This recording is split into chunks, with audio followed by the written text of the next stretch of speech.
individuals. If you found your way to a site like this, you're likely in a difficult situation. The person with whom you once shared a deep and intimate relationship, at least enough to bring a child into the world together, has now decided to exclude you from the child's life. And there's very little you can do about it. We cannot offer immediate help either. Unfortunately, that is the truth. The harsh reality is that lawmakers, legal practitioners, and the family law system itself are currently unable, and often unwilling, to fulfill their fundamental role of protecting the true best interests of children. When parents are unable to reach an agreement and the matter goes before the court, it is often the party with greater financial resources or the one who is more ruthless or manipulative that determines the outcome. Resources can mean money, but also the cynical exploitation of victim protection policies that were originally created with good intentions. Every story is different. One truth does not exclude another. Yes, there are cases where a parent is rightfully excluded from raising a child.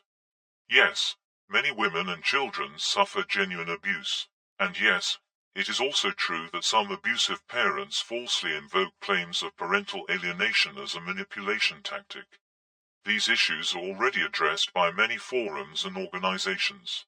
This platform, however, focuses on a lesser-known and often unrecognized issue. When, following separation, the parent living with the child misuses the system's victim protection mechanisms to entirely exclude the other parent from the child's life.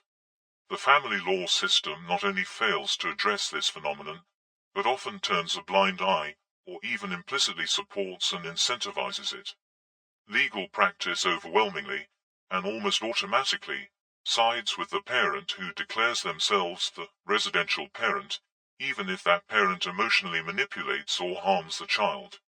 In such cases, if the so-called non-residential parent, statistically, most often the father, lacks the financial means for adequate legal representation, they will almost certainly lose meaningful contact with their child from the very beginning of the process, often permanently. By the time the lengthy litigation ends, the child is officially placed with the self-declared primary caregiver, and the violations maintained for years typically have no legal consequences. The informally maintained status quo is gradually formalized during the proceedings and ultimately solidified legally. If a non-residential parent does manage to secure legal representation, and is fortunate enough that the child has not fully rejected them during the process, they may be granted limited contact, but can no longer fulfill a genuine parental role. At best, they become a tolerated, uncomfortable visitor, someone the child is forced to see. The residential parent dominates and controls the other parent's relationship with the child, framing access as a favor rather than a right, until the child eventually rejects the excluded parent altogether. There is only one path to change. Lawmakers, and especially legal practitioners, must be confronted with the scale and seriousness of the problem, which affects generations of families. They must be held accountable for ensuring that the true best interests of children are upheld. Real change, however, also requires attention to those individuals who directly shape these outcomes, particularly legal professionals who, whether knowingly or by exploiting flaws in the system, act unethically.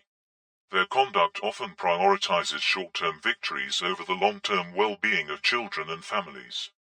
Change can only be achieved through collective action, through collaboration among mothers and fathers who have been excluded from their children's lives, and with the support of adults who, years later, have come to understand that they were victims of parental alienation as children, an experience that shaped their entire lives. A well-organized, strong, and global community, especially one acting on behalf of these now-grown children, can exert pressure on the state and on legal actors who, through their actions, negligence, or unethical conduct, contributed to emotional harm and broken family bonds.